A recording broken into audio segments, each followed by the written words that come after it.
y ASOCEM Única San Pedro y San Pablo. Es un gusto tenerlos aquí. Como saben, estamos previos a iniciar la videoconferencia Trauma Craneoencefálico por el doctor Ángel Velázquez. Recordemos, por favor, mantener los micrófonos apagados. La videoconferencia tendrá una duración de 30 minutos debido a problemas técnicos fuera de nuestras manos. Sin más preámbulo, iniciamos la conferencia. Buenos días a todos. Bueno, ya la mayoría creo que me conoce. Soy neurocirujano y vamos a iniciar el día de hoy con respecto al tema de trauma craneoencefálico. Sepan que esta es una patología que ustedes van a tener siempre, ya sea tanto en hospitales públicos como privados. Es una pandemia también, que desgraciadamente es prevenible, pero en este país no tomamos las medidas adecuadas para poderlo evitar. Entonces es importante recordar el hecho de que tal vez pueden apagar los micrófonos ahí, por favor. El hecho de lo importante que es para el cerebro la irrigación vascular. La irrigación vascular dada por el polígono de Willis, que ustedes en algún momento ya lo vieron, me va a dar el 100% de la irrigación cerebral. Entonces, una alteración en la irrigación cerebral me puede dar daño cerebral importante, incluso sin que el paciente tenga un trauma directo en la cabeza. Esto es muy importante que lo tomen en cuenta porque muchas veces voy a tener pacientes que van a tener un trauma en tórax, un trauma en abdomen, sencillamente una herida en X parte del cuerpo, pierde sangre, se choca, o sea, se pone hipotenso y el cerebro se daña a pesar de no haber recibido directamente un trauma. Eso es importante, algo parecido ocurrió hace más o menos un año, en el cual una estudiante de medicina tuvo un accidente, ¿verdad? No recibió el trauma directamente en la cabeza, pero el hecho de haber estado hipotensa o el hecho de haber no recibido el suficiente oxígeno cerebral tiene un daño que se llama daño secundario. Esta diapositiva es una de las principales diapositivas que quiero mostrarles el día de hoy, es el hecho del gasto que tiene el cerebro del oxígeno. Miren, más o menos el cerebro tiene un gasto de oxígeno, o sea, recibe más o menos de 50 a 65 ml de sangre por cada 100 gramos de tejido por minuto. Si esto disminuye, el cerebro va a tener daño cerebral. El encéfalo recibe aproximadamente de 750 a 900 ml por minuto de sangre. Es el 2% del peso corporal, o sea, el cerebro presenta el 2% del peso corporal, pero tiene un 15 a un 20%, dependiendo del libro que lo lean, 15 a un 20% del gasto cardíaco. Es un órgano que es ricamente vascularizado. ¿Por qué? Por su metabolismo. La neurona necesita para poderse desarrollar. Es susceptible de ser dañado por la hipoxia cerebral. En la historia tenemos que nosotros tenemos mucho antecedente de historia por trauma. Por ejemplo, en el Antiguo Egipto, nosotros tenemos que aproximadamente hace 3000 años, ellos practicaban cirugía, de hecho practicaban neurocirugía. Son los pioneros de la cirugía transefenoidal a través de sacar el cerebro por la nariz para poder momificar a la persona. Describieron el trauma craneoencefálico, de hecho, en 3 partes, que ya lo vamos a ver. Herodoto, cuando pasó por Egipto, describió que ellos tenían especialidades, o sea que cada médico se especializaba en una patología, y eso está escrito en los papiros de Edwin Smith y de Evers también. Tenían el alfabeto, tenían este montón de instrumentos que se utilizaban para poder suturar el cráneo, para poder disecar cuero cabelludo. Incluso describieron el trauma en 3 grados: el grado de una herida de cuero cabelludo, el grado 2 donde había herida de cuero cabelludo, había fractura, y el grado 3 en el cual salía la médula cerebral, que decían ellos que era en sí el tejido encefálico. Este era el alfabeto hierático que tenían los egipcios, los médicos egipcios que practicaban la medicina. Y aquí en América, realmente, desgraciadamente, he buscado y los mayas no tienen un tratado aquí de esto, pero sí los incas se ha descrito que utilizaban piedra de obsidiana, pedernal y cuarzo para poder hacer sus cirugías de cráneo en pacientes con trauma. Grandes cantidades de cráneos se han encontrado en ciudades de Cusco y Paracas. Este fue publicado en el año de 1996 en el Journal of Neurosurgery, en el cual esto representa una tribu inca, en el cual ahí está el pueblo viendo al héroe que en una batalla tuvo un trauma, el neurocirujano, sentado en una piedra y la cabeza de la persona entre sus rodillas. Aquí podemos tener a los ayudantes que están sosteniendo los brazos y las piernas. Son 4 personas y aquí es lo que tenemos como un anestesiólogo que le daba hojas de coca al paciente para poder tener cierta resistencia al dolor. Ellos practicaron este tipo de trepanaciones en pacientes que tenían un trauma con hundimiento o aquellas personas que tenían alguna enfermedad mental y ellos creían que quitando parte del cráneo y llegando hasta la dura madre, porque hasta ahí llegaron, se podía liberar el espíritu maligno que estaba poseyendo a esas personas que tenían enfermedades mentales también. Y repito, cuando tenía una fractura de hundimiento por una piedra o por un garrote en una batalla, practicaban este procedimiento. La mayoría de ellos sobrevivieron y algunos de ellos morían por infección.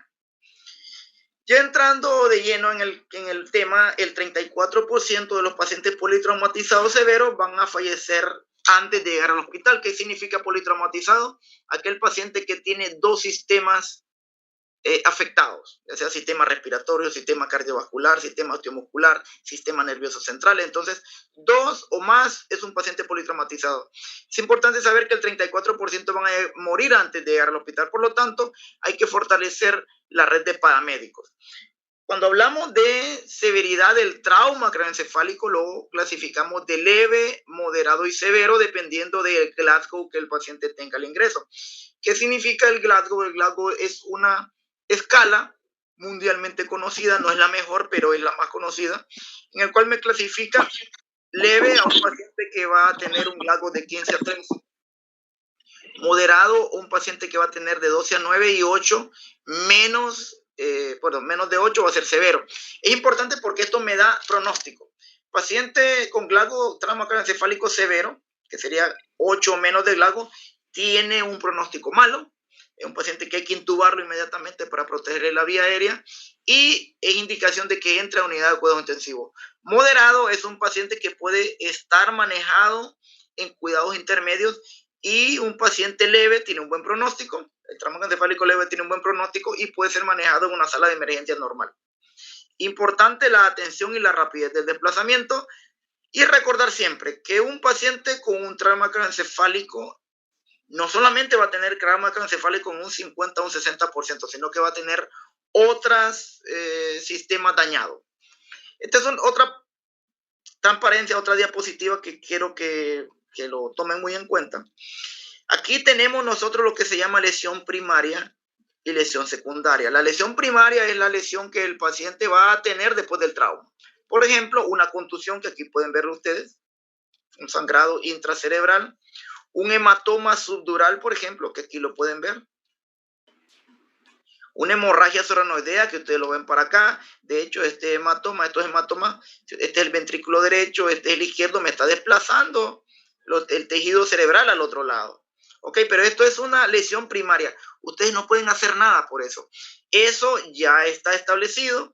Eso lo va a ver el neurocirujano y probablemente le va a hacer una cirugía acá para descomprimir el cerebro.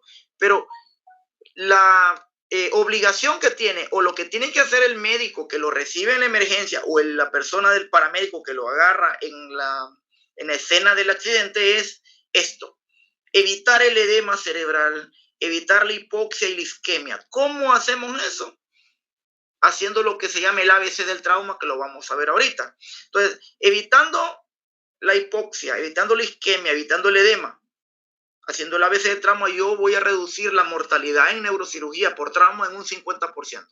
O sea que de 100 pacientes que ustedes agarren y solo mejoran esto, que el paciente no tenga hipoxia y que el paciente no tenga hipotensión, van a salvar a 50 personas de los 100, independientemente que se opere o no se opere, o independientemente de lo que la patología que el paciente va a tener. Así de importante es evitar el edema, la hipoxemia y la isquemia en el paciente, ¿ok? Importante saber que el 35% de los pacientes con trauma craneoencefálico van a tener hipoxia. ¿Qué significa? Que si ustedes le hacen en arteria gases arteriales, el paciente va a tener menos de 60 milímetros de mercurio de O2 en sangre. Eso es importantísimo, recuperarlo. Por lo tanto, la prioridad de nosotros no va a ser hacerle una tomografía, sino que la prioridad de nosotros es impedir que el paciente tenga hipoxia. ¿Cómo lo hago? Haciendo el A y el B del trauma, que ya lo vamos a ver. Y el otro 15% van a tener hipotensión arterial, que significa que van a tener una presión arterial sistólica menor de 90 milímetros de mercurio. ¿Qué significa esto? Que yo voy, además de hacerle el A y el B, le voy a hacer el C de circulación. Voy a recuperarle el volumen sanguíneo al paciente para evitar que el cerebro caiga en hipoxia.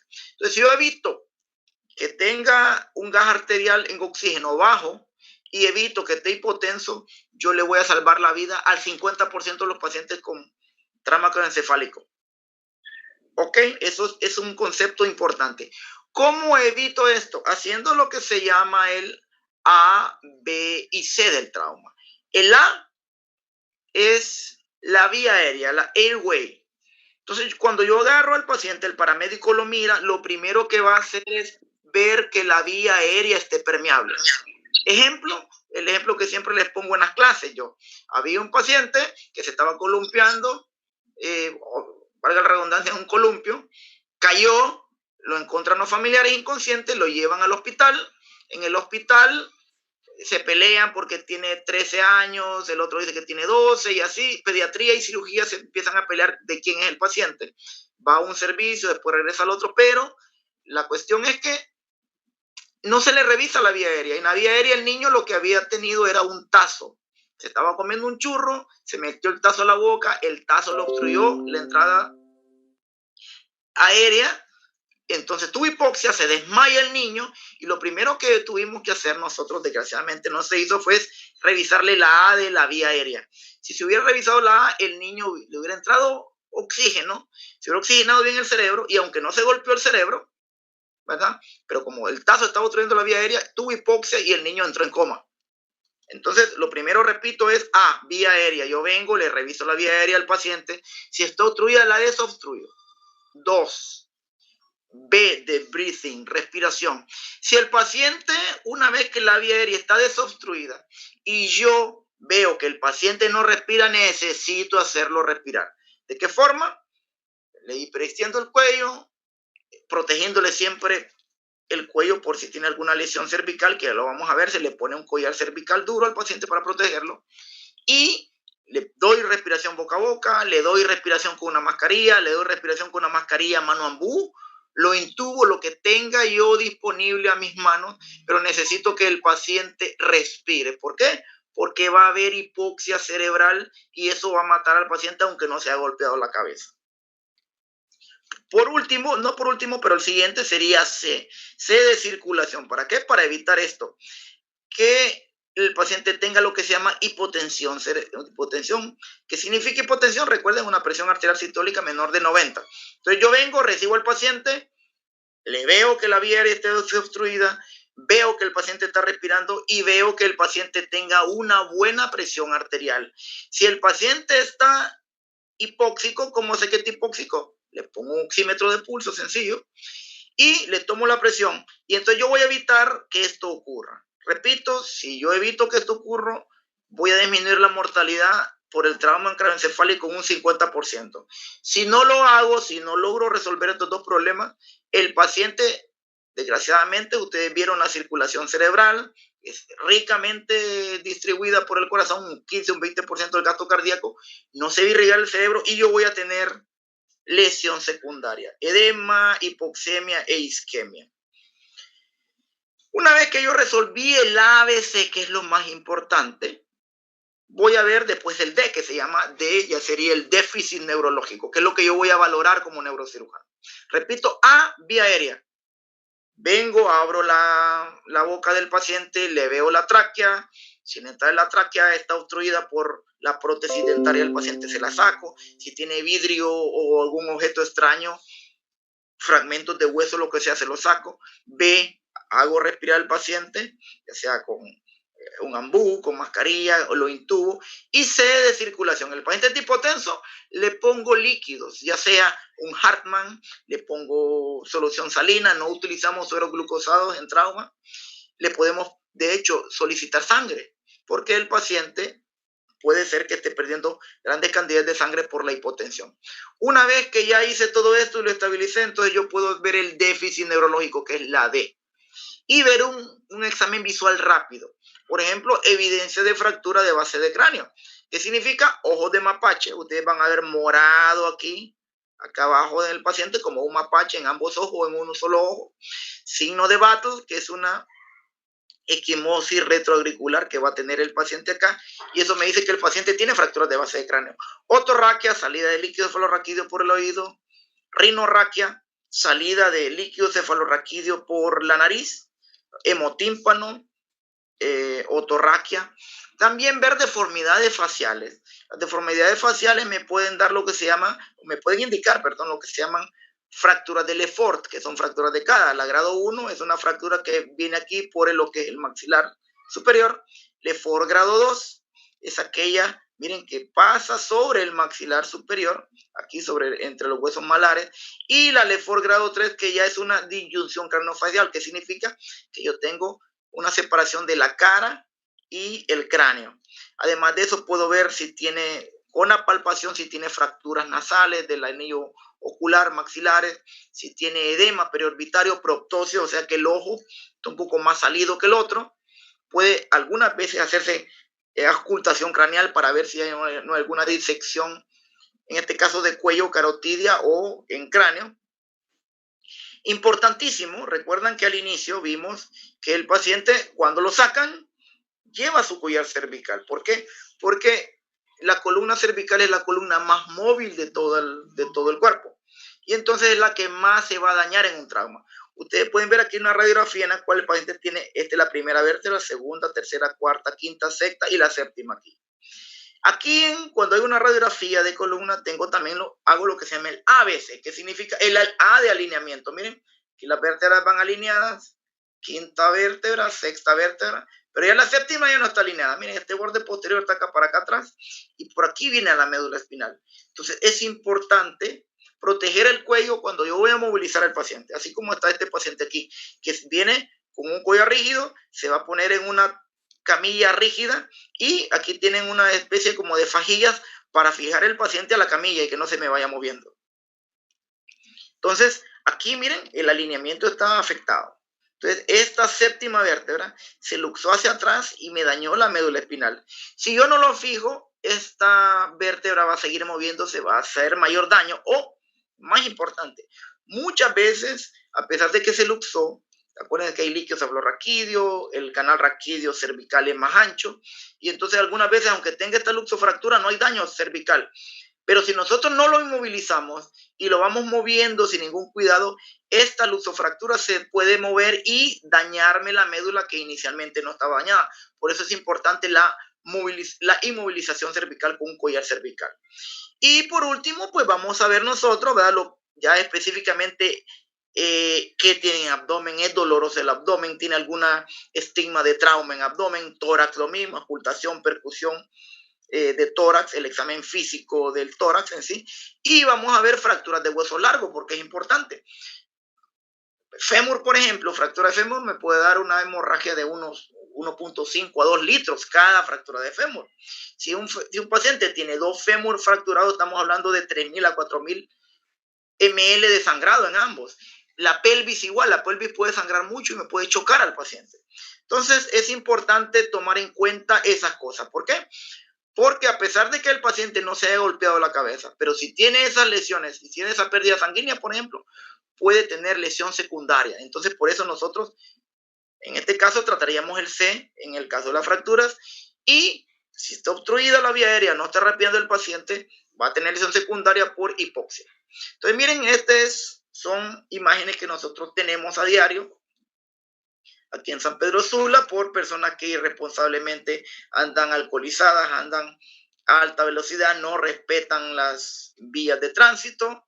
Recuerden que el cerebro está nadando en líquido cefalorraquídeo y algunas veces el área donde recibió el trauma el paciente no precisamente va a ser el área dañada, porque como está nadando en líquido cefalorraquídeo hay desplazamiento que se llama por contragolpe. Por eso van a ver ustedes muchas veces que a pesar de que el paciente recibió un trauma en un lado, la sintomatología va a ser del lado derecho, o incluso la cirugía algunas veces puede ser del lado derecho por la lesión a contragolpe que el paciente pueda tener.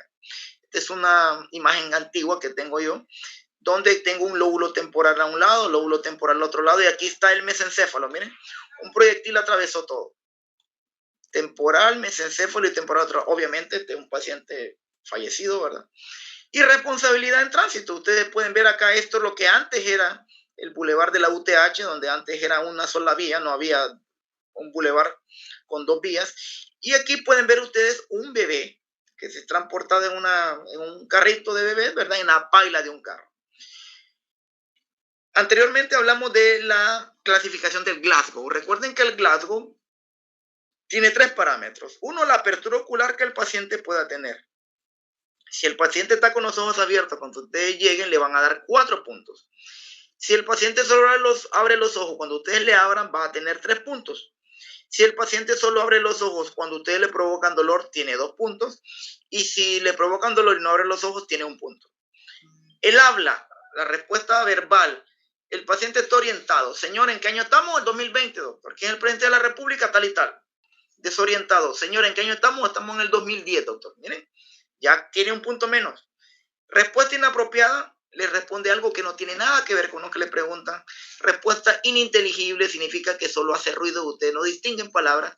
Y 1 es una respuesta ausente, respuesta verbal. Y la motora. Si me obedece órdenes, señor, deme la mano, saque la lengua, cierre los ojos. Localiza dolor, que significa de que yo le hago dolor y él me localiza el dolor. Retira el dolor, o sea que yo le hago dolor y él tiende a retirarse del dolor. Es 4. Tiene una flexión anormal de corticación esta, es 3. Tiene una extensión anormal de cerebración, esta respuesta es 2. Y si no hay ninguna respuesta es 1. Entonces, miren, lo mínimo que un paciente puede tener es 3, porque lo mínimo es 1 aquí, 1 aquí y 1 aquí. O sea que un paciente no puede tener 2 de Glasgow, 1 de Glasgow ni 0 de Glasgow. Lo mínimo que puede tener es 3 y lo máximo que puede tener es 15. Por eso la clasificación leve de 13 a 15, moderada de 9 a 12 y severo de 3 a 8. ¿Por qué es importante esa clasificación? Porque, por ejemplo, ustedes están en emergencia, están de guardia en emergencia y les dicen, doctor, mire que llevo un paciente con un Glasgow de 8. Entonces, ¿para qué me sirve esa clasificación? Bueno, 1, Glasgow de 8 tiene mal pronóstico. Es un paciente delicado. 2, es un paciente que cuando llegue yo tengo que intubarlo si es que no llegue intubado ya. 3, es un paciente que amerita manejo en unidad de cuidados intensivos. Entonces ya de entrada yo sé el manejo que al paciente le voy a dar con solo que me digan la escala de Glasgow con la cual lo están desplazando. Importante también, aunque no se nos hace énfasis en eso, el hecho de las heridas de cuero cabelludo. El cerebro, además de la circulación cerebral, también la circulación de cuero cabelludo es muy rica. Y muchas veces van a ver ustedes heridas de cuero cabelludo que puedan sangrar mucho y puedan contribuir a lo que es la hipotensión del paciente. Por lo tanto, cuando ustedes van a suturar una herida, traten de suturar todos los planos del cuero cabelludo, porque si no se va a ir acumulando un hematoma y eso va a ser pérdida sanguínea. Una vez que ya vieron eso, vieron las lesiones de cráneo, protegieron el cuello, ver cómo están los pares craneales, principalmente las pupilas. Si ustedes ven una pupila de 2-3 milímetros y la otra pupila de unos 7 milímetros, una pupila está anisocoria, que ese es un punto focal que me dice a mí que necesito urgentemente una tomografía. ¿Cómo está la motilidad? El paciente mueve las piernas, el paciente no mueve las piernas ni mueve los brazos. ¿Cómo están los reflejos? ¿Cómo está el tono muscular? ¿Hasta dónde siente el paciente? Obviamente esto es en un paciente consciente. En un paciente inconsciente no le vamos a decir mueva los brazos y la pierna, sino que le vamos a hacer dolor a ver si el paciente mueve simétricamente sus 2 brazos y 2 piernas, o no mueve las piernas, pero sí los brazos, o no mueve ninguno de los 4. ¿Ok? Eso sería en sensibilidad. Y obviamente, una vez que ya tenemos todo eso, podemos mover al paciente a evaluar los exámenes de imágenes necesarios que el paciente va a necesitar, ¿verdad? Medidas generales, una vez que ya canalizaron al paciente, que le pasaron la solución salina o el Harman, le hacen en sí pruebas de coagulación, un hemograma, glicemia, pruebas renales, cómo están los electrolitos, y miren el tipo IRH por si el paciente es hipotenso y necesita sangre, saber qué tipo es y solicitarle para poder transfundir. Importante también es la posición de la cabeza. Miren, una medida importante y sencilla. La cabeza debería estar de 30 a 45 grados. No significa que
El doctor nos informa que debido a problemas técnicos con la NE no podrá restablecerse la videoconferencia. Trataremos de recanalizar la videoconferencia y lamentamos los inconvenientes con el corte no programado. También anunciarles que la charla de esta tarde, diabetes y COVID-19, se va a posponer para la semana entrante. Damos por finalizada la videoconferencia y muchas gracias a cada uno por su atención. Les recordamos estar pendientes para las próximas charlas. Pueden seguirnos en redes sociales como Asocem Unica SPSP y CEMET 20. Feliz día y muchas gracias.